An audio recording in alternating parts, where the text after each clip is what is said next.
negara, Tamtama maupun pegawai negeri sipil atau ASN. Inspektur Upacara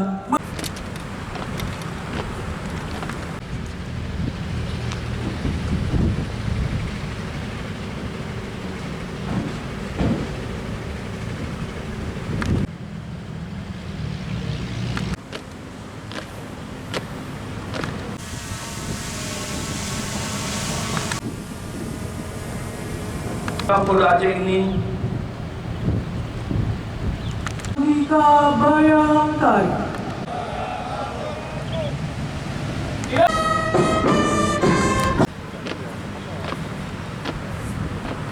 baik kepada masyarakat, bangsa dan negara yang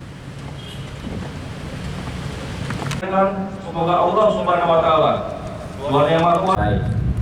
Kehadiran pejabat baru tentunya akan menjadi semangat dan harapan baru dalam mewujudkan transformasi menuju Polri yang presisi. Itu harapan besar kami karena tantangan ke depan cukup banyak, terutama dalam menghadapi pemilu. Jadi kita tidak bisa kerja sendiri, sukses mulai bersamaan. Sebelum mengakhiri sambutan ini, izinkan saya mengaturkan permohonan maaf sekali lagi. Maaf yang sebesar-besarnya kepada rekan-rekan sekalian atas kesalahan dan kelapan baik itu dinas maupun kepribadian. Karena saya ulangi lagi, tidak ada manusia yang sempurna. Kesempurnaan itu hanya Allah Subhanahu wa taala. Dan saya melakukan hanya untuk kepentingan dinas. Mungkin demikian yang kami sampaikan. Dan karunia-Nya kita masih diberikan kesehatan dan kesempatan.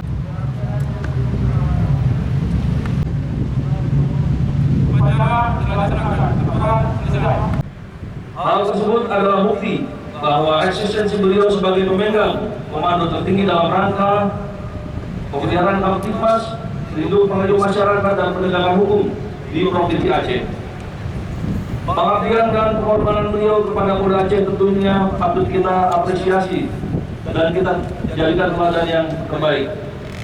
Banyak hal semasa kepemimpinan beliau dapat kita petik sebagai pembelajaran bagi kita, khususnya dalam penanganan pandemi COVID-19, peningkatan capaian vaksinasi COVID-19, penanganan PPKM, serta tugas-tugas berat lainnya di jajaran Polda Aceh, seperti pengungkapan kasus-kasus yang besar. Semua yang beliau tinggalkan semoga akan menjadi motivasi dan dorongan bagi kita untuk meningkatkan kinerja kesatuan yang dapat kita awali dengan membangun soliditas dalam rangka memberikan pelayanan yang terbaik kepada masyarakat menuju Polri yang prediktif, responsibilitas dan transparansi berkeadilan.